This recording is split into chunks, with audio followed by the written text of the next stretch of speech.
بسیاری از پدران و مادرها فکر میکنند که هر چقدر ما سختگیری میکنیم سر فرزند خود، اما قدر او را موفق ساختیم. اگر متوجه شده باشین، بعضی از فامیل ها، بعضی از والدین در افغانستان کوشش میکنن بالای فرزند خود زیاد فشار بیارن، زیاد سختگیری کنن که باشی درس خوب بخونه، خوب یک فرد موفق شوه. آیا این کار از یا درست است یا اشتباه؟ بسیاری از روانشناسا به این باور هستند که سختگیری بیش از حد بالای کودک سبب میشه که او در آینده دچار اضطراب، افسردگی و یک فرد بی‌اعتماد به نفس به بار بیاید. و یک خصوصیت دیگر که کودک پیدا میکنه، پنهانکار میشه. یعنی کار اشتباه انجام میده اما در خفا از شما، در پشت سر شما و کارهای اشتباه و کارهایی را انجام میده که ما بادا شما ناراحت شوین و برای زو قیداد بیشتر وضع کنین.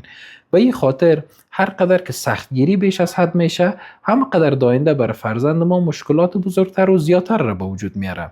بعض از والدین فکر میکنه که خب هر چقدر ما سختگیری کردم، بچه ما خو اول نمره شد. اما این مد نظر نمیگیره که در آینده فرزند از اینها نمیتونه تصمیم صحیح بگیره، نمیتونه در یک جمع سخنرانی کنه، صحبت کنه، حتی نمیتونه به تنهایی خود یک کار کوچک را انجام بده.